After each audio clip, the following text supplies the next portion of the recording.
안녕하세요. 성공예감 이대호입니다.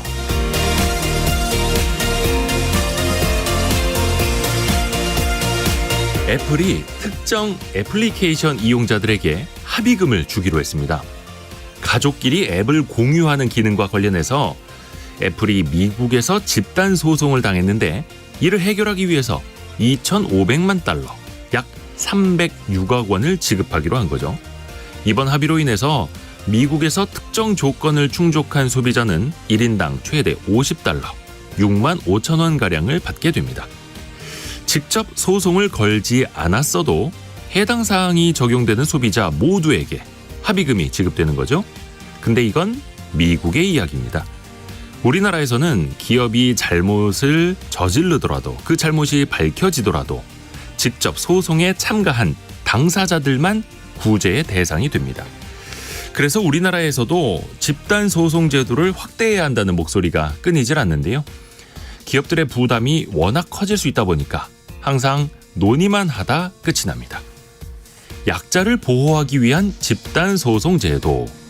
소비자와 기업 누가 약자인지, 혹여나 소송이 크게 걸렸을 때 강자와 약자가 뒤바뀌는 것이 과연 합리적이지 않은 것인지 다 함께 고민해 볼 일입니다. 성공예감 이대호입니다. 시작합니다.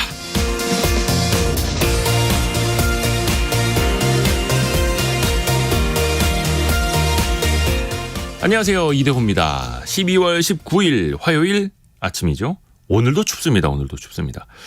경기도와 강원도를 중심으로 한파특보가 내려져 있고요. 특히 대관령 지역은 영하 13도 가까이 떨어지면서 한파 경보가 발령돼 있다고 합니다. 보온에 특히 신경 써주시길 바랍니다. KBS 기자들이 똘똘 뭉친 원탁의 기자들 K가 찾아가는 화요일입니다. 인천에서요, 아이를 낳으면 최대 1억 원까지 주겠다, 이런 정책을 내놨습니다. 지자체들이 이 출생률을 끌어올리기 위해서 각종 지원책을 꺼내 들고 있는데 효과가 있을까요? 잠시 후에 한번 같이 토론해 보시죠. 그리고 인구 감소의 대안으로 이민자를 적극 수용해야 한다라는 주장도 나오고 있는데요. 그래서 정부가 또 이민청 설립도 논의 중이죠. 이것 역시 효과가 있을지 넘어야 할 산도 많은데요. 같이 한번 논의해 보시면 더 좋을 것 같습니다. 오늘의 경제상식 퀴즈로 여러분의 상식도 키워드리겠습니다. 선물도 준비가 돼 있고요. 문제도 안 내려드렸는데 막 아무거나 정답을 보내주는 분들 벌써 계시는데요. 이 듣던 중 반가운 소식이 될 수도 있을 것 같습니다. 내년 1월부터 항공요금을 결제할 때 이 가격이 조금 내려갑니다. 국제유가가 하락한 영향인데요. 대한항공의 경우에 구간에 따라서 편도 2만 원에서 16만 원까지 내야 했던 걸 이달과 비교하면 최소 4천 원, 많게는 3만 원까지 내린다고 합니다. 국내선 역시 이달보다 2,200원이 내린 편도 기준 11,000원이 적용된다고 하네요. 자, 이미 문제 속에 답이 있는데요. 유류 가격에 따라서 승객이 내는 할증 요금을 5글자로 뭐라고 할까요? 사실 이게 한때는 비행기 값, 배보다 배꼽이 더 커진다라는 그런 지적도 받았었는데요. 유류 가격에 따라서 할증이 되는 요금 5글자로 뭐 이 정도면은 충분히 힌트 드렸을 것 같습니다. 짧은 문자 50원, 긴 문자 100원 되는 샵 9730 문자 메시지로 보내주셔도 좋고요. KBS 콩도 좋습니다. 추첨을 통해서 저희가 다양한 선물을 보내드릴게요. 또 KBS 콩과 유튜브를 통해서 저희 스튜디오도 함께 하실 수 있고요. 성공예감 이대호입니다. 자주 검색하시면 성공이 가까워집니다.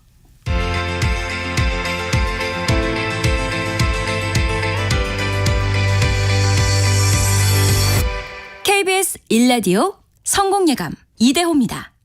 와, 6967님이 아까 거의 뭐 대한항공 막 이렇게 하니까 벌써 딱 보내주셨네요. 눈치가 빠르십니다. 자, 오늘의 경제 뉴스 정리해 보시죠. 참 좋은 경제연구소의 이인철 소장과 함께합니다. 안녕하세요. 네, 안녕하세요. 미국 증시가 계속 좋네요. 그렇습니다. 뉴욕 증시가 또 올랐습니다. 다우지수는 이제 퍼센트 변화 없이 0.86포인트 소폭 올랐지만 기술주 중심의 나스닥 지수가 0.62% 올랐고요. 대형지수지 S&P 500 지수도 0.45% 상승을 했습니다. 가장 큰 호재는 역시 이제 연준이 내년 기준금리를 사실상 인하할 것이다 라는 기대감이 선반영되고 있습니다. 다만 일부에서는 시장의 기대감이 좀 과한 게 아니냐라는 지적이 나오니까 네. 상승폭은 다소 좀 둔화되는 감은 있습니다.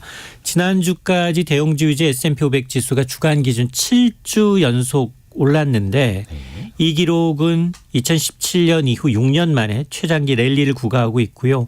다우지수 거의 나흘째 사상 최고치를 좀 갈아치우는 행진을 보이고 있습니다. 이번 주 눈여겨봐야 될 이제 지표 가운데 사실상 이제 거의 크리스마스 분위기이기 때문에 거래량은 많이 좀 줄었습니다만 연준이 가장 이제 통화 정책에 이제 주의 깊게 보는 지표가 바로 PC 개인 소비 지출 가격 지수인데 네. 이번 주 이제 체크 포인트 가운데 가장 이제 큰 물가 지표를 하나를 이제 확인하실 필요가 있었는데요. 인플레이션이 예상대로 둔화만 되면 내년 금리 인하에 대한 기대감은 더 커질 수밖에 없고 또 만에 하나 이제 이게 또 예상치를 좀 웃돈다면 금리 인하 기대감이 좀 과도했나 경계론도 나올 수 있습니다. 근데 이제 오늘 또 중요한 건 국제 유가가 오늘 2% 넘게 반등을 했습니다. 네. 중동 예멘 반군이 지금 홍해에 지나는 민간 선박을 공격하고 있다라는 이제 지정학적 위기가 고조되니까 서부 텍사스산 중진류 2월물은 72달러 올랐고요. 또 북해산 브렌트유는 77달러 95센트니까 거의 78달러에 육박을 하고 있는 상황입니다. 코스피 어제까지 사흘 연속 상승했는데요. 오늘은 약보합이 혼조세로 지금 출발을 하고 있습니다. 코스피가 한 5포인트 정도, 코스닥도 이제 0.96포인트 정도 하락세로 출발하고 있습니다. 네. 우리 증시는 비교적 조금은 약보합으로 출발을 하고 있네요. 자, 그리고 우리나라에서 가장 큰 컨테이너 선사, 해운사. 어찌 보면 이제 대형 컨테이너 선사로 이제 유일한데 HMM. 이 인수전이 좀 지지부진하다 이런 비판들 많았었는데 우선 협상 대상자가 선정이 됐습니다. 맞습니다. 사실 HMM 하면 잘 이게 뭐야라고 하실 분 계실 텐데 네. 현대상선의 이제 새로운 사명입니다. 예. 현대상선이 사실은 이제 2010년 해운업 장기 침체하면서 유동성 위기에 빠졌거든요. 그래서 이제 국책은행으로부터 공적 자금을 수혈받았고 기사회생하면서 지금 M&A 시장 매물로 나왔었는데 이 하림그룹이 국내 최대 컨테이너 선사인 HMM 인수 우선 협상 대상자로 선정이 된 겁니다. 네. 지난달 이제 이 매각을 통한 이 본입찰에 최종 이제 동원그룹과 하림이 이제 입찰에 참여를 했는데 매각 대상 주식 채권단이 보유하고 있는 한 4억 주 가량인데요. 인수가 아마 6조 4천억 원 수준으로 알려지고 있습니다. 근데 이제 하림하면은 닭고기 만드는 회사 정도를 아실 텐데 네. 여기가 M&A를 통해서 몸집을 많이 불리면서 해운 그렇죠. 쪽의 매출이 굉장히 높아졌어요. 화물 전용 벌크선을 주력 선박으로 하고 있는 자회사 펜오션. 그렇죠. 그 당시에 이제 공동 인수자로 사모펀드를 같이 공동 인수했는데 그 사모펀드 운용사인 JKL 파트너스와 이번에도 공동으로 인수를 하고 있습니다. 아마 이제 이 인수를 통해서 어쨌든 해운에 기반을 둔 글로벌 종합 물류 기업으로 이제 도약하겠다라는 목표인데요. 김홍국 하림그룹 회장은 한국을 세계 5대 해운 강국으로 만들겠다. 그리고 HMM을 현재는 한 세계 8위 수준의 해운사지만 5위권으로 키우고 싶다라는 포부를 밝히고 있습니다. 자, 근데 하림그룹이 예전에 펜오션 인수했을 때도 덩치가 커졌고 이번에 HMM도 이거 인수하게 되면은 인수로 확정짓게 되면은 재계 순위도 급상승하겠네요. 맞습니다. 사실은 이제 그룹의 모태가 있잖아요. 정재영 회장하면 소판돈. 네. 그다음에 상업창업주 이제 이병철 회장하면 사실 여기 매매업의 시장 국수 사업이에요. 근데 이제 아마 하림그룹도 양계 사업으로 시작했잖아. 네. 맞습니다. 양계 사업으로 시작을 해서 이게 11살 때 할머니, 외할머니가 사준 병아리 10마리 키워서 판 돈으로 사업 시작을 해서 이후에 뭐 해운, 사료, 축산, 식품 제조, 유통, 부동산 개발까지 영역을 확장하고 있습니다. 그래서 하림그룹의 자산 총액은 지금 17조 원이에요. 네. 세계 순위 27위인데 근데 이게 뭐 자기보다 더 몸집이 큰 HMM은 시가총액이 25조가 넘고요. 하림보다 높은 세계 순위 19위입니다. 그러니까 27위 업체가 19위를 인수하게 되면 당연히 덩치는 더 커지게 됩니다. 인수에 성공하게 되면 자산 총액이 42조 원으로 현재 이제 CJ그룹이 한 자산이 한 40조 원이거든요. 13인 CJ그룹보다 이제 규모가 커지게 되는데요. 말씀하셨던 것처럼 이제 2015년에 인수했던 이제 벌크선 주력 회선사 펜오션이 그룹 실적이 이제 톡톡한 이제 효자 노릇을 하면서 현재 이 하림 그룹의 매출의 절반 가까이가 해운업에서 지금 나오고 있는 상황입니다. 다만 계속해서 적은 몸집이 큰 이제 고래를 삼키다 보니까 이게 뭐 인수에 뭐 구분응선은 넘은 건 맞지만 자금 조달에 과연 가능할까라는 네. 의구심이 들고 있고요.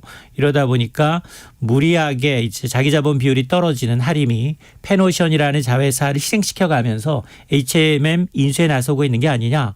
이게 우리가 흔히 얘기하는 이제 승자의 저주에 대한 우려도 있습니다. 근데 뭐 물론 또 이제 하림 측에서는 또 자신을 하고 있는 거고요. 지켜봐야겠습니다. 그리고 부동산 PF, 부동산 프로젝트 파이낸싱과 관련해서 우려의 목소리가 상당히 높은데 금융당국에서도 경고의 목소리를 계속 내고 있죠. 맞습니다. 지금 아마 지난주부터 이제 주식시장에서 굉장히 이제 횡행한 이제 네. 소문, 악성 루머가 좀 나들고 있는 상황인데 워낙에 이제 부동산 PF 대출 자산 규모, 대출 잔액도 크지만 연체액도 연초 대비 2배 이상 늘었거든요. 자, 그러다 보니 지금 PF에 이제 노출 비중이 높은 중소형 뭐 증권사들부터 시작을 해서 중소형 건설사들 여기에다가 이제 이 대기업 계열의 네. 건설사까지 이제 거론이 되고 있는 상황입니다. 실제로 이제 9월 말 기준 이제 금융권의 부동산 대출 잔액이 134조 원을 넘어섰는데요. 그러자 금융당국이 지금 거의 매주 이걸 모니터링하고 있습니다. 기회가 있을 때마다 우리 경제의 뇌관인 부동산 PF 여기다 가계부채 불안 요인을 꼽고 있는 상황인데요.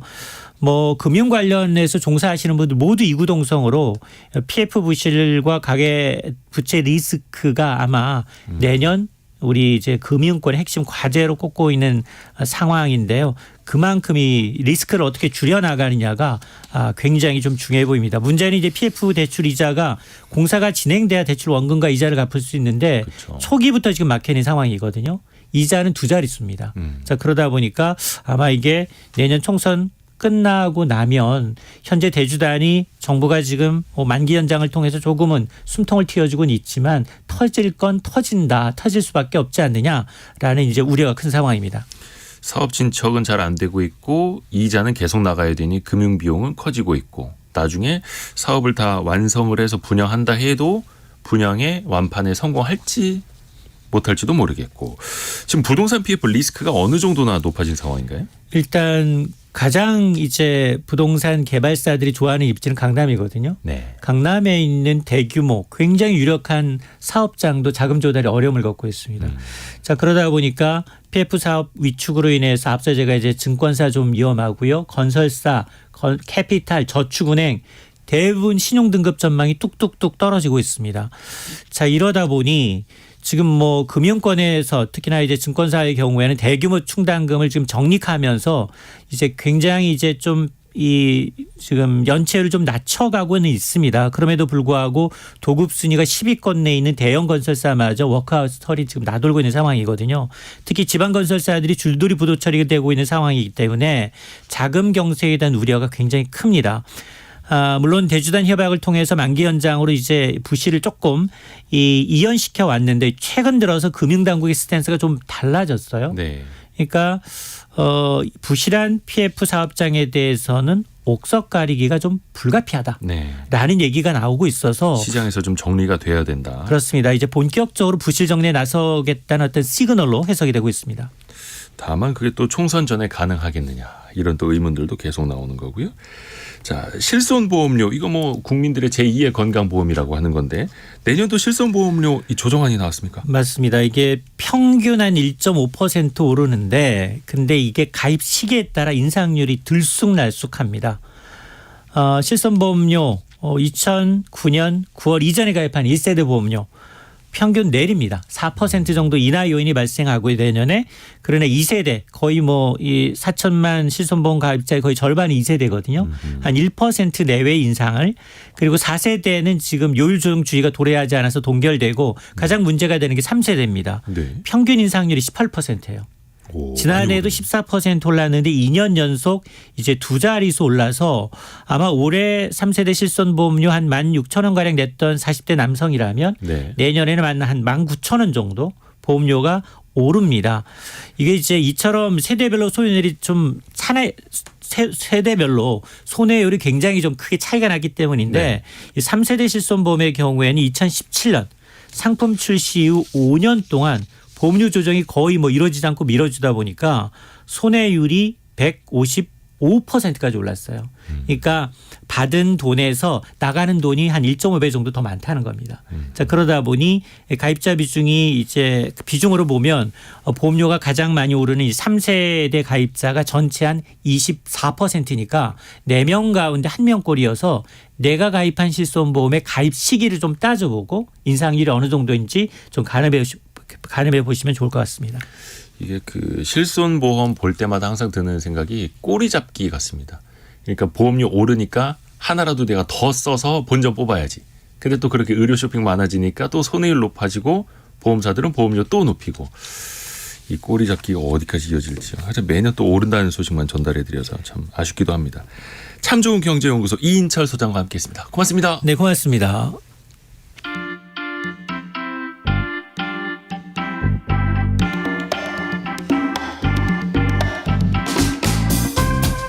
지금 여러분께서는 KBS 일라디오 성공예감 이대호입니다를 듣고 계십니다.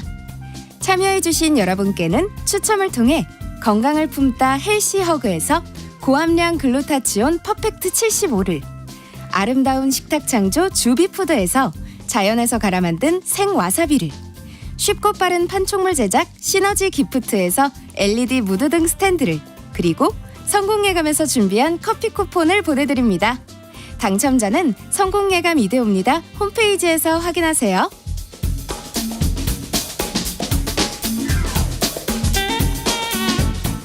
아홉 시 22분 흘러가고 있습니다. 성공예감 이대호입니다. 원탁의 기자들 만나보는 시간입니다. 원탁의 기자들 KBS 서영민, 김준범, 박혜진 기자와 함께합니다. 안녕하세요. 안녕하세요. 우리 김준범 기자랑 서영민 기자는 자제분이 있죠? 네. 그리고 박혜진 기자는 최근에 네. 좋은 소식이 있었다고요. 네, 최근에 결혼을 결혼했습니다. 결혼 축하합니다. 축하드립니다. 감사합니다. 오늘 주제가 그 지자체별로 출산 장려 정책이거든요. 뭐 그런 의미에서 좀 여쭤보자면 서영민 기자랑 김준범 기자는 그 살고 계신 지역에 지자체에서 얼마나 출산 지원금 주는지 혹시 알고 계시나요? 혹시 받으신 기억이 있다면요. 이게 워낙에 오래돼서 지금 그 11년, 12년 전이었기 때문에 기억이 안 나는데 지금보단 적었는데 네. 아이 낳았을 때 50만 원인가 100만 원인가 줬던 것 같아요. 그런데 내년에 받을 테니까 저는 네. 받게 되면 알려드릴게요. 아 지금 셋째가 네. 예정입니다. 있죠. 네. 예정. 내뚱이가 하나 들어섰습니다. 아, 축하드립니다. 축하드립니다. 감사합니다. 김준범 기자는요. 저는 한 5년 전에 그 출산을 해서 받았는데 지금 또 제가 이 토론하려고 찾아봤거든요. 네. 제가 지금 경기도 남양주시에 사는데 지역별로 좀 다르잖아요. 그렇죠. 많이 차요. 확실히 좀 많이 그러니까 확실히 많이 늘긴 했는데 근데 막 뭐 이런 표현이 좀 그렇지만 어쨌든 뭐 냉정하게 뭐 푼돈에서 푼돈으로 늘어난 거라 뭐 그렇게 이렇게 체감될 정도의 엄청나게 늘었다 이제 이런 느낌은 안 들고 네.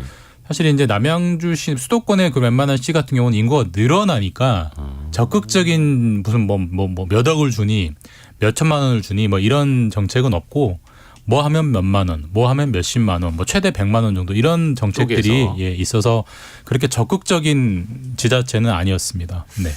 제가 셋째를 낳았던 게 2015년이었는데 당시에 셋째 낳고 제가 살고 있는 지자체에서 50만 원을 이제 축하 지원금을 받았거든요. 지금도 그 정도. 아니요. 강남구에 이게 가면 지역마다 달라요. 강남구는 지역마다 달라요. 몇백만 원 주더라고요. 셋째 나오면. 근데 제가 살고 있는 지자체에서는 넷째를 낳으면 800만 원을 준대요. 갑자기 셋째에서 넷째가 되면 근데 엄청 그 때문에 늘어나네요. 넷째까지 시도하기는 좀 그렇고 물론 이제 받으시는 분들은 뭐 기저귀 값이나 분유값 큰 도움은 되겠습니다만 박혜진 기자는 최근에 결혼하셨으니까 네네. 혹시 이제 자녀 계획이 있으신지라 근데 사실 지자체에서 좀 이게 도움이 될지요. 사실 아주 구체적으로 얘기를 해보진 않았는데 네. 그러니까 저도 이것 때문에 좀 찾아보니까 제가 서대문에 살거든요. 네. 서대문에도 보면 임신 축하금 뭐 그렇게 많진 않더라고요. 뭐 30만 원? 네. 뭐 이렇게 주고 이제는 첫째를 출산하고 3년 이내 둘째를 출산하면 180만 원 상당의 무슨 상품권을 준다. 서대문 사랑 상품권 이런 거 준다. 이런 걸 추진한다라고 돼 있더라고요.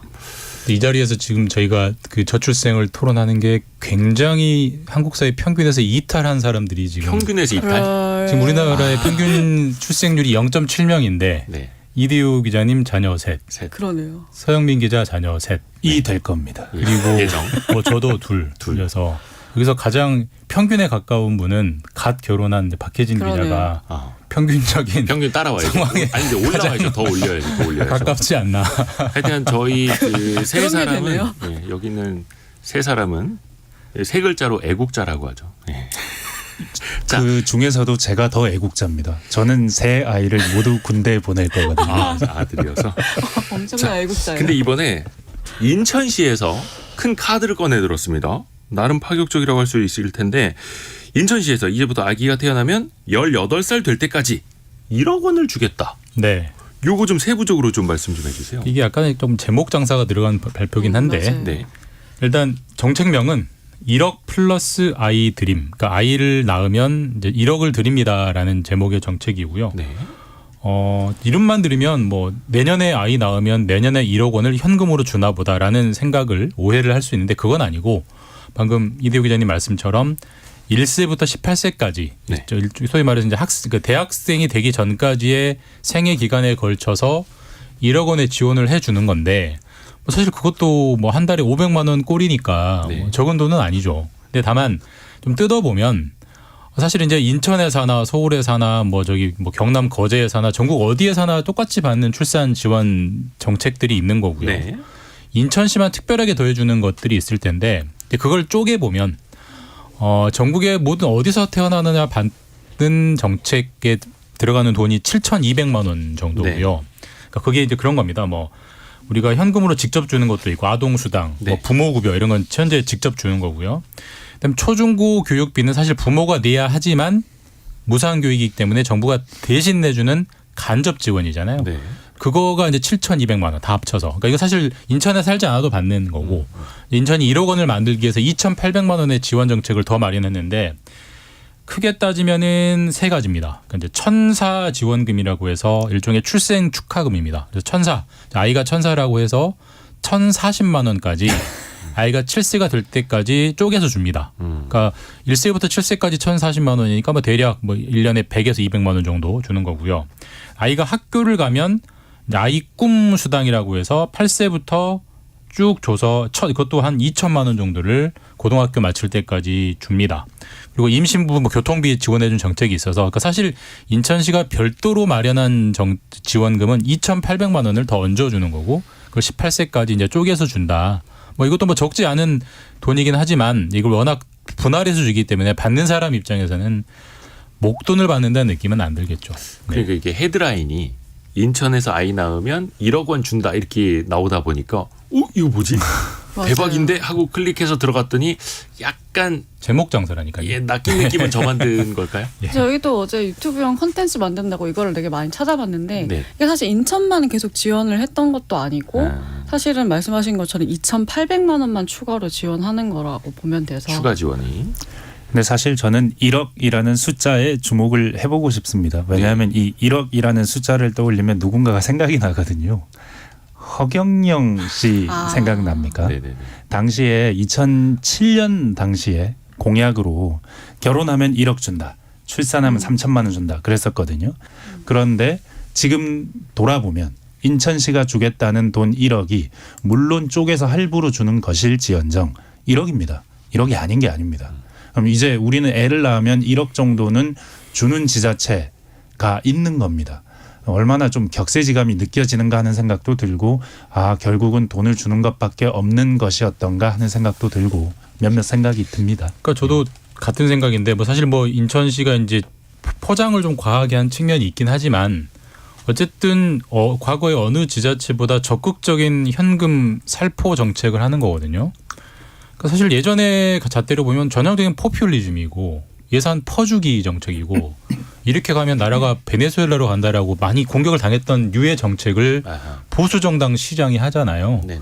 그러니까 사실 이제 이게 앞으로 점점 상황이 극단적으로 흘러가고 있기 때문에 점점 더 극단적인 정책이 나와야 할 거다라고 저는 생각하고 이게 방향 자체는 저는 현재 상황에는 맞는 거라고 생각합니다. 사실 저도 이 토론 준비하면서 계산 한번 해보면서 사실 깜짝 놀랐는데 우리가 그 출산율이 0.7명이라는 게 어떤 의미냐면 이렇게 생각하시면 돼요. 그러니까 남자 100명, 여자 100명이 결혼을 해서 아이를 0.7명이니까 여자가 70명을 낳는 거죠. 네. 그러니까 한 세대가 지나면 200명이 70명이 되는 거예요. 그다음에 또 0.7이 지나면 여기서 큰 착각이 일어나는데 70명이 0.7을 낳는 게 아니고 이 70명은 아들 절반, 딸 절반이에요. 아, 그렇죠. 35, 35에 0.7을 곱하면 어휴. 25명이 나옵니다. 그러니까 2세대가 한 60년이 지나면 200명이 25명이 되는 기적이 0.7이라는 숫자예요. 너무 무서운 거죠. 엄청난 거죠. 더군다나 모든 세대가 똑같이 줄어드는 게 아니고 나이 든 세대는 그대로 있고 아래가 극단적으로 줄어드는 거잖아요. 그러니까 극단적으로 무서운 공포스러운 상황이기 때문에 다소 포퓰리즘이라고 욕을 먹을 만한 정책도 이제는 나올 수밖에 없다라고 극단적인 생각해요. 정책이 나올 수밖에 없는 환경으로 가고 있다. 저는 그것도 생각해 봐야 된다는 생각이 드는 게 아이를 낳았을 때 주는 지원금을 예. 정말 피부에 느껴질 정도의 큰 액수를 주어야 할까? 그런 생각도 해봐야 할까 하는 생각도 들어요. 만약에 이게 인센티브가 된다면. 근데 인센티브가 안 되진 않는데 이것이 그냥 돈만 준다고 해서 그것이 인센티브가 되진 않는다. 뭐 이런 종류의 얘기가 많긴 한데 근데 진짜 그 방금 김준범 기자가 말했지만 그 대한민국의 인구는 기하급수적으로 줄어들게 되어 있는데 이 상황을 어떻게 하면 바꿀 수 있을 것인가. 바꿀 수 있다면 온갖 생각을 다 해봐야 되지 않나 하는 생각을 합니다. 근데 이게 육아를 하는 사람 입장에서 혹은 뭐 출산을 앞둔 사람 입장에서 보면은 자기 지자체에서 얼마의 출산 지원금을 주는지 잘 체감이 안 됩니다. 뭐 잘 예를 몰라요. 들어서 네. 특정 지자체에서 지금 0696님이 충주에서는 아이 낳으면 1,000만 원 줍니다. 라고 지금 저한테 충주로 오세요라고 보내주셨는데 충주나 아니면 또 6270님처럼 전남 강진에 살고 있는 18개월 아기 아빠입니다. 22년생부터 매월 60만 원씩 지역사랑 상품권을 줍니다. 만 7세까지요. 누적으로 하면 5천만 원 정도네요. 요 정도 되면 이제 체감이 될 텐데 그 외에 뭐 몇십만 원, 몇백만 원 이걸로 얼마 저걸로 얼마에 주는 거는 사실 기억도 안 됩니다. 그래서 이게 과연 체감이 되는 건 둘째치고 출생률을 높이는 데 과연 도움이 되겠는가? 이거는 이제 가장 최근에 결혼하신 박혜진 기자가 한번 생각을 좀 말씀해 주면 좋을 것 같아요. 근데 사실 그 자잘자잘한 수당들이나 이런 거를 잘 알지도 못할 뿐더러 출산 때 아무리 1억 준다고 해도 결혼해서 앞으로 더 드는 비용을 생각하면 총 비용이 크다고 생각하면 과연 이 결혼이 비용적으로 합리적일 수 있을까라는 고민을 저 또래들도 다 하는 것 같거든요. 미혼인 친구들을 보면. 그러니까 사실 이제 방금 박혜진 기자 말씀처럼 아이를 낳아서 평생 동안 뭐 평생까지는 아니지만 아이가 성인이 될 때까지 들어가는 비용이 너무 크다는 경제적 판단 때문에 아이를 안 낳는 거잖아요. 물론 그것만 갖고 안 낳는 건 아니겠지만 그 영향이 크잖아요. 그거를 해결해 주려면 거기에 들어가는 비용을 정부가 대주는 수밖에 없는 거죠. 사실 우리가 이제 저출생의 원인이 뭐냐 근본적으로 파고 들어가면 저희가 원인은 다 알아요. 청년 실업, 그다음 비싼 집값, 그다음 너무 지나친 사교육비. 네. 근데 이거는 그 정책 하나하나만 가지고도 우리가 30년째 40년째 구조적으로 해결 못하고 있는 문제인데 그걸 풀어서 저출산을 풀자는 것은 그건 아예 그냥 문제를 풀지 말자는 얘기와 저는 똑같다고 생각하고요. 네. 결국은 현실적으로 직접적인 현금 지원을 대규모로 해주는 것만이 정책을 받는 수용자들이 효용감을 느끼는 인센티브가 될 수밖에 없다라고 봅니다. 그러니까 사실 지금 정부가 맨날 뭐 저출산 예산을 뭐 300조를 썼느니 뭐 400조를 썼느니 이렇게 하지만 그 뜯어보면은 사실 예를 들면 뭐 신혼부부 주택 공급 정책에 예산 100조를 쓰면 그걸 저출산 예산으로 잡는 식이거든요. 그렇죠. 그냥 포장만 그렇게 하는 거지. 네. 우리가 푼 돈을 받기 때문에 효용감을 못 느끼는 거예요. 그래서 사실 이제 그렇게 하지 말고 정말 아이를 낳으면 목돈을 정부가 준다. 그래서 아이를 키우는데 들어가는 현실적으로 굉장히 높아져 있는 비용의 일부를 상당 부분을 정부가 지원해 준다라는 거 효용감을 주지 않으면 물론 극단적인 정책에 부작용도 있을 텐데 그거 말고 이 추세를 어떻게 바꿀 것이냐는 저는 어느 전문가도 지금 답을 못 내고 있기 때문에 저는 그거밖에 없는 것 같아요. 저 심리학 교수님한테 배운 내용 중에 하나인데 그 한국 사람들의 특징이 있대요. 어떤 특정 금액 돈을 가지고 만족감을 못 느낀다라는 겁니다. 그러니까 한국 사람들은 급여라든지 주기적으로 들어오는 돈에 대해서 뇌에서 아난다마이드라는 그런 그 호르몬 물질이 잘 안 나온다고요. 한국말 아닌 거죠? 안 한다. 예, 아난다마이드라고 하는 호르몬이 안 나온답니다. 그래서 정말로 큰 돈을 한 방에 뽕 받아야만 한 번씩 크게 만족감을 느끼고 그게 또 소멸되고 약간 이런 특징이 그게 있기 한국인의 때문에 특징인가요? 그게 특징이라고 합니다. 그래서 이게 어떻게 보면 이 특징을 또 역으로 이용을 하자면 몇백만 원씩 쪼개서 주는 게 아니라 정말로 큰 금액을 한 방에 주면 그래도 뭔가 자극제가 되지 않을까. 물론 이제 문제는 재원인데 저 개인적으로 그런 생각도 해봤고 왜 종종 헝가리식 그 대책 이야기 나오지 않습니까? 뭐 1억 원이나 아니면 그 나라의 사정에 맞게 큰 금액을 저리에 대출을 해주고 아이 한 명 낳을 때마다 얼마씩을 삭감을 해주는 거죠. 그래서 셋째를 낳으면 전액 탕감 뭐 이런 식으로 이것도 한때 논의가 나오다가 지금은 좀 많은 것 같기는 한데 이 금액을 또 어떻게 쓰느냐가 또 중요하지 않습니까? 저는 사실 이 우리가 출생률 문제 그리고 저출생으로 인한 인구 감소 문제를 접근할 때 이게 걱정인 이유는 경제 때문입니다. 우리 경제가 쪼그라들 수 있다는 두려움 결국은 그게 있기 때문인데 근데 사실은 그렇기 때문에 이게 걱정스러운 문제고 또 아주 우려스럽기도 하고 우리나라 사회에 문제를 비추는 것 같기도 하고 하긴 한데 근데 정반대로 생각해 봐야 할 구석도 분명히 여기에는 있습니다. 그러니까 문제가 아니고 성공의 결과인 측면도 있는 겁니다. 출생률이 떨어지는 건. 그러니까 왜 아이를 안 낳느냐. 아이를 안 낳고 돈을 벌었을 때 아니면 재미있게 인생을 즐겼을 때 그게 더 좋거든요.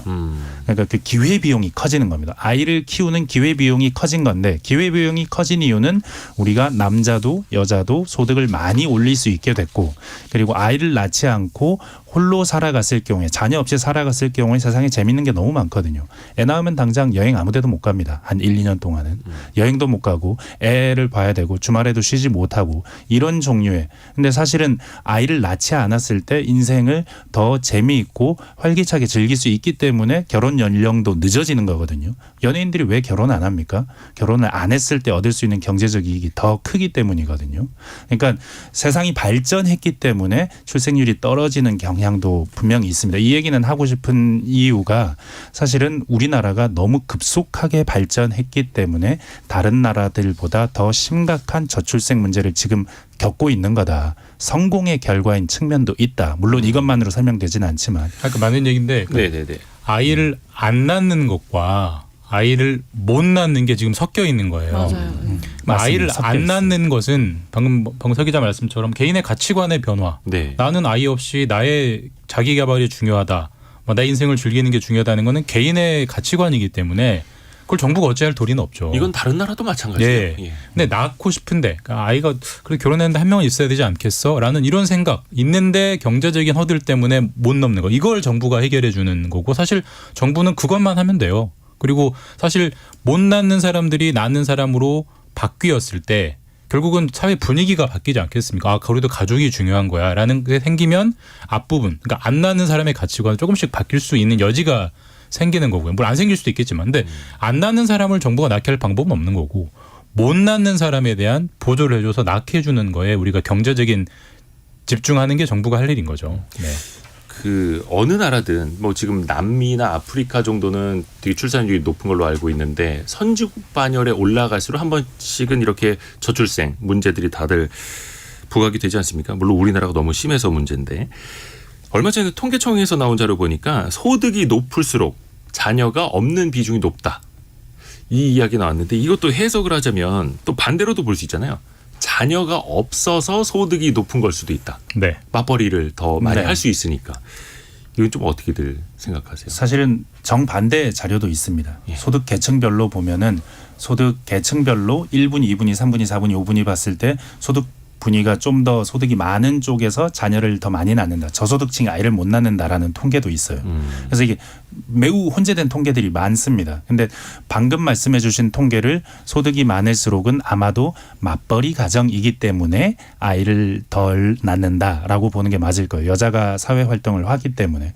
근데 전반적으로 보면 세종시의 출생률이 높습니다. 아하, 네. 2에 가깝습니다. 우리나라에서 가장 높은 지금 뭐 계속 떨어지고 있긴 하지만 네. 그러니까 공무원이 많은 지역에 출생률이 높아요. 안정적인 일자리와 네. 그래도 비교적 보육이 좀 네. 뒷받침되는 곳. 직장의 안정성 그리고 직장에서 보육을 얼마나 신경 써 주느냐의 문제. 이 문제의 함수일 수도 있고 소득이 많은 사람 그러니까 헛벌이인데 소득이 많은 경우에는 아이가 또 아이를 많이 낳을 수 있습니다. 그러니까 이거는 다양한 측면에서 봐야 되는데 약간 복잡하고 혼재된 통계다. 이게 이렇다라고 규정할 수는 없다. 그리고 또 하나 짚었으면 저는 좋겠는 게 아까 잠깐 이야기를 했습니다만 혼자 사는 그리고 아이 없이 약간 그 요즘에 육아 관련된 예능 방송들도 많이 생겨나고 있지 않습니까? 네. 맞아요. 그런 거 보면은 지금 우리나라 어떤 TV 프로그램 문화도 혼자 사는 게 좋고 아이 없이 키우는 게 좋고 아이 낳으면 왠지 정말로 막 말썽을 크게 부리는 아이가 나올 것만 같은 그런 분위기가 막 조장되지 않습니까?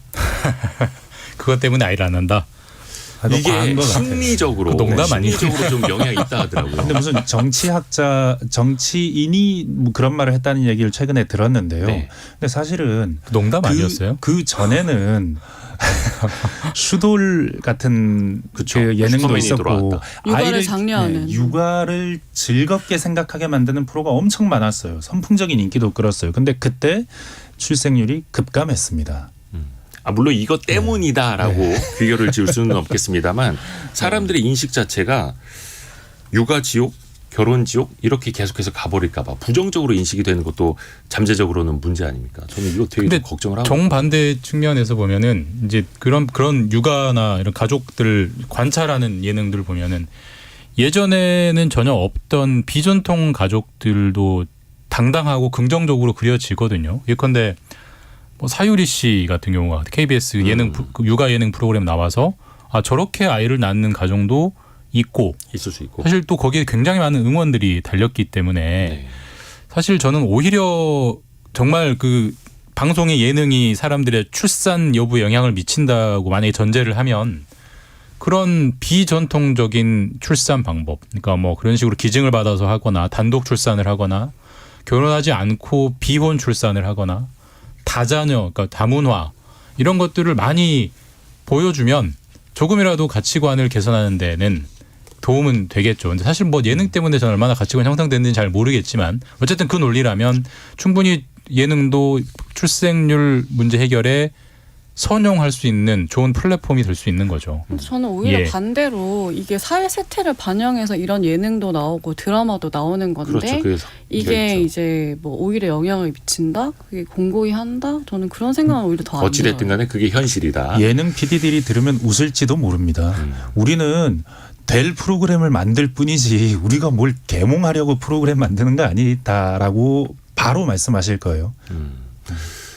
일각에서는 인구 문제 때문에 중앙재난안전대책본부 인구 중대본을 설치해야 된다라는 주장도 나오고 이게 국가적으로 정말로 가장 심각한 위기고 가장 오래 갈 수 있고 또 가장 서둘러서 해결해야 할 문제인데 이게 뒷부분에 저희가 두 번째 이슈는 그 이민 정책 관련된 거 다뤄볼 겁니다. 그 사이에 잠깐 경제상식 퀴즈 한 번 더 내드리겠습니다. 퀴즈 나갑니다. 비행기 표를 끊을 때 이 기름값에 따라서 이 금액이 추가로 붙습니다. 국제선은 뭐 항공사나 거리마다 차이가 나고요. 국내선 같은 경우에는 일률 금액이 적용이 됩니다. 유류비에 부과하는 할증료. 이게 1월부터는 좀 내려간다고 해서 듣던 중 좀 반가운 소식이 들려와서 이걸 퀴즈로 저희가 준비를 했고요. 유류비에 부과하는 할증료 5글자로 보내주시면 됩니다. 짧은 문자 50원, 긴 문자 100원 되는 샵 9730이나 KBS 콩으로 보내주시면 됩니다.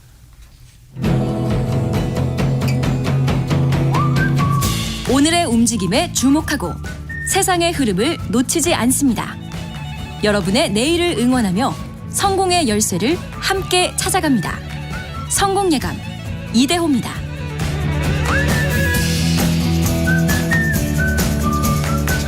정치권에서도 그렇고 뭐 지자체에서도 그렇고 지금 행정부 뭐 법무부에서도 그렇고 이민자를 적극적으로 수용하자라는 주장, 그리고 그 때문에 아예 이민관리청 정부 부처까지도 필요하다라는 논의가 지금 진행이 되고 있죠. 기자님들은 어떻게 생각하세요? 사실은 정부가 정책적으로 뭘 하려거든 네.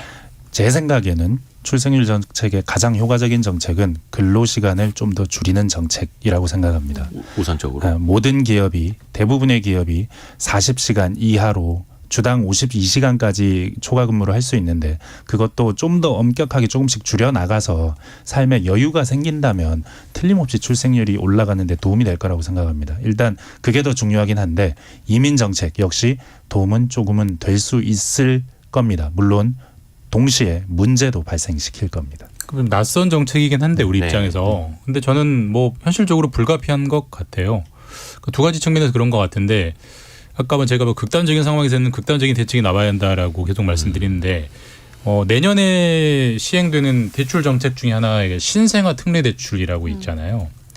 사실 그거 예전의 관점으로 보면 말도 안 되는 정책이에요. 애 난다고 정부가 금리를 싸게 저금리 대출을 해줘? 애기가 담보야?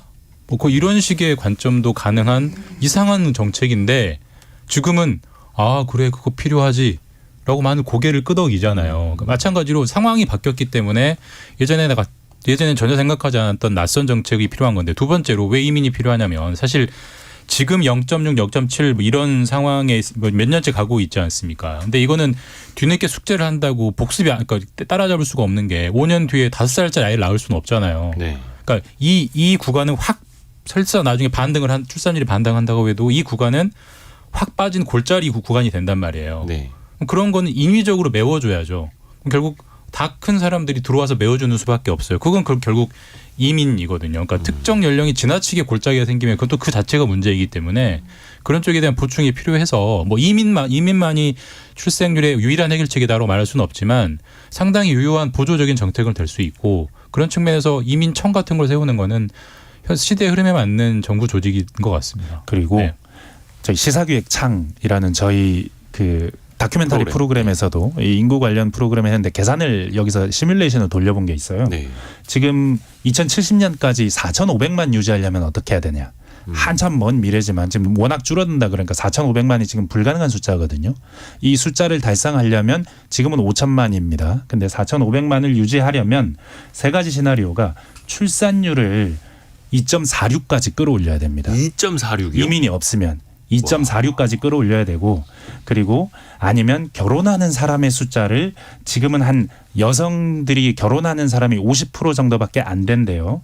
근데 이 현재 결혼한 여성의 비율을 70%까지 끌어올리면 그랬을 때 출생률을 한 2 정도까지 끌어올리면 됩니다. 그런데 이도 사실은 불가능하잖아요. 근데 이민을 세 번째 시나리오에 이민을 받아들이면 어떻게 되냐. 지금 한 4% 정도 이민자인데 한 이민자가 15% 정도 되면 전체 인구에 15%가 되면 합계 출산율이 1.5면 된답니다. 4,500만 유지하는 게. 물론 이제 1.5도 굉장히 먼 숫자긴 합니다만. 근데 확 떨어지잖아요. 뭐 사실 출생률이나 혼인율 그렇게 올리는 진짜? 거는 시간이 꽤 많이 걸리는 부분인데 이 이민 정책 같은 거는 사실 즉각적으로 시행할 수 있는 부분이다 보니까 이게 병행을 해야 되는 게 아닌가 이런 얘기들 계속 많이 해왔잖아요. 이게 국민들의 생각은 좀 많이 달라졌을까요? 사실 이게 한 10여 년 전에도 거의 뭐 20년 전에도 한 번씩은 나왔던 이야기인데 당시에는 조금 시대를 앞서간 걸까요? 이제 지금과는 어떻게 좀 인식이 많이 달랐다 하더라고요. 그 예전에 뭐 노무현 정부 때나 김대중 정부 때도 뭐 이민청 비슷한 조직들을 만들려고 했다가 네. 반발이 세고 뭐 우리나라는 우리가 왜 이민을 받느냐? 우리는 단일 민족인데 그렇죠. 그때까지만 해도 단일 민족이라는 표현을 많이 썼죠. 5,000년 역사의 단일 민족 그런 문화 때문에 이제 많이 좌절이 됐는데 저는 사실 지금 이민청을 만드느냐 마느냐를 논쟁하는 것 자체가 우리의 착각이고 사치인 것 같아요. 자 그러면 우리가 이민청만 만들면 외국인들이 우리나라 이민 오려고 대기하고 있나요? 아니에요. 외국인들 입장에서도 보다 살기 좋고 보다 좋은 나라로 이민을 우리도 선택을 받아야 하는 원 오브 댐인 거기 때문에 아까 제가 아이를 낳지 않는 근본적인 이유 그러니까 주택값, 청년 실업, 높은 사교육비는 우리나라에 이민 오는 외국인도 똑같이 겪어야 되는 장벽입니다. 우리나라가 과외 그렇게 살기 좋은 나라가 아니기 때문에 우리가 이민청 만들어서 외국인들이 너무 많이 들어오면 어떡하지? 라는 고민은 사치다 지금. 예. 이 이야기에는 분명히 양면이 있습니다. 이민 정책에는 양면이 있습니다. 좋은 점이 있지만 안 좋은 점도 굉장히 심각합니다. 많죠. 네. 근데 좋은 점을 먼저 말씀드려야 될 순서인 것 같은데 그 김준범 기자가 방금 우리나라 들어오겠느냐 그 착각하면 안 된다고 말씀하셨는데 근데 제 생각은 좀 다릅니다. 우리나라는 이미 내년에 다인종 국가가 된답니다. 그 전체 인구에서 5%가 외국인일 경우에 다인종 국가라고 하는데 우리는 내년에 넘어선대요. 이게 아시아에서 처음입니다. 뭐 다문화 가정도 많이 있으니까요. 네네. 일본의 경우에 2점 몇 %밖에 안 돼요. 지금 막 인도 사람들 엄청 받는다는 뉴스를 봤는데 네. 그래도 2점 몇 %밖에 안 되고 아시아에서 다인종 국가가 되는 나라 우리나라가 내년에 처음일 겁니다. 아시아에서 제일 처음입니다. 이게 우리나라가 경쟁력이 있는 측면이 있다는 겁니다. 살기 좋고 치안 괜찮고 돈 괜찮게 벌 수 있고 그리고 비교적 아시아에서는 문화적으로 다문화적인 분위기가 조금은 있는 나라인 겁니다. 어느 날 갑자기 5% 된 거 아니거든요. 계속 4% 안팎 막 유지했었습니다. 그러다가 내년에 좀 넘어서는 건데 그만큼 뭐 문화적으로도 매력이 있는 나라고 돈도 꽤 벌 수 있는 나라고 이런 측면은 분명히 있긴 있습니다. 근데 그게 약간 제가 생각할 때 통계에 착시가 있는 게 예. 그러니까 OECD 기준으로 등록 외국인이 전체 인구의 5%가 되면 서 기자님 말씀처럼 다문화 국가로 분류하거든요. 네. 우리나라가 올해 4.5%이기 때문에 곧 5%는 될 거예요. 근데 다만 우리가 말하는 이민이라는 것은 외국인이 와서 3년 일하고 5년 일하고 본국으로 돌아가는 걸 말하는 게 아니에요. 와서 정주를 해 살아야 돼요. 살아야. 우리가 그렇죠. 예전에 우리나라 힘들 때 미국 가서 미국에서 자수성가해서 사업을 일군 재미 사업가 뭐 이런 사람들이 필리핀인 베트남인 사이에서 우리나라에서 탄생을 해야 되는 거예요. 그런 사람들만 추려내면 우리나라는 아직 다문화 국가라고 하기에는 현저하게 적습니다. 대부분 그렇죠. 온다는 분들은 3년 5년 일하고 돌아가는 거죠. 결혼을 하러 오거나 일을 하러 오거나 뭐 이런 것들이 있는데 사실 이민도 심사가 필요하죠. 뭐 호주나 다른 나라들 정책을 봐도 돈이 있거나 기술이 있거나 아니면 제대로 노동력을 제공을 하거나 이런 게 있어야 되죠. 그래서 우리가 이민을 받더라도 우리나라 경쟁력이 당연히 도움이 돼야 네. 받아야 되는 사실 거고요. 방금 말씀해도 반론은 있는 것이 우리나라 전체 등록 외국인이 그러니까 4점 몇 %라는 숫자는 장기 체류자 한 195만 그리고 90일 미만 단기 체류자 55만 합해서입니다. 그러니까 90일 미만도 있긴 있는 거예요. 근데 여기에다가 불법 체류자를 고려해 봐야 됩니다. 불법 체류자가 42만 명이 넘습니다. 지금 그러니까 이걸 더하면 이미 5%가 넘어요. 근데 왜 불법 체류를 하느냐? 우리나라가 더 이상 체류하지 못하게 하기 때문입니다. 3년 일하고 5년 일하고 돌아가게 만들기 때문이죠. 계속 일하게 하면 계속 일하고 싶은 사람들이 아시아 사람들은 엄청 많습니다. 그건 분명합니다. 그리고 지방 도시 어디를 가보나 저희 아버지가 지금 김해에 사시는데 김해 외국인들이 거의 점령하다시피 외국인들이 집단적으로 거주하는 지역이 있습니다. 상가도 다 외국인들이 장사를 해요. 외국인이 아니죠. 외국에서 들어온 한국 사람들이 장사를 해요. 네. 그만큼 우리나라는 어느 정도는 그 이주 노동에 있어서는 틀림없이 매력 있는 나라긴 합니다. 그렇죠. 사실 우리가 우리 땅에서 살다 보니까 항상 우리나라는 헬조선 같고 막 이런 이야기 나오는데 사실 대한민국 정말 살기 좋은 나라입니다. 그렇죠. 외국인들이 봤을 때도 그렇고 그런 의미에서 보면은 이민을 오고 싶은 국가로 꼽힐 수는 있어요. 우리가 느끼기엔 조금 외국인에게 우리가 좀 불친절한가? 적대적인 사람들도 아직 있나? 이런 생각들 하는데 다른 나라에 비했을 때는 굉장히 친절한 건 아닙니까? 우리나라도. 살기 좋은 나라. 일상적으로 친절한 거랑 문화적인 거 허용하는 사실 차이나타운이 없는 거의 유일한 나라가 우리나라죠. 차이나타운이니까 인천에 있는 그런 관광지 차이나타운 말고 그러니까 차이나인들이 전 세계에서 차이나타운이 없는 나라가 별로 없다고 하잖아요. 우리나라는 뭐 대림동 뭐 이런 데가 있긴 하지만 거기가 차이나타운으로 우리가 뭐 우리나라 시민들이 공식적으로 긍정적으로 인식하지 않잖아요. 네, 상당히 우리나라가 배타적인 측면이 있죠. 일각의 네. 인식이. 다만 그 이민이 완전한 답이 될 수는 없는 게 그 유럽 경우에도 그 이민자가 한 5% 넘어설 때 사회 갈등이 발생합니다. 그러니까 이민자가 들어와서 직장을 차지하기 때문이기도 하고 이민자 숫자가 많아지면 이민자들이 정치 세력화되기 때문이기도 하고 이때 극우 정치가 득세합니다.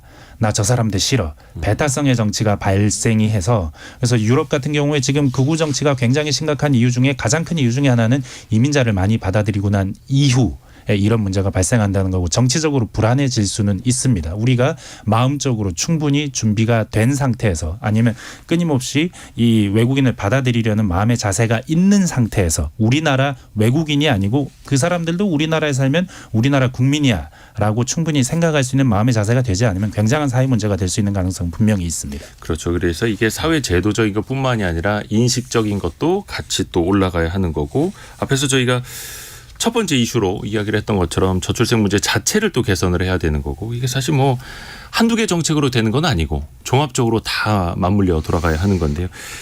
이 저출생 문제는 사실은 토론을 할 때마다 여러 가지 지표들이 더 악화가 되고 있는 와중에 토론을 하고 있어서 참 그게 제일 마음이 아픕니다.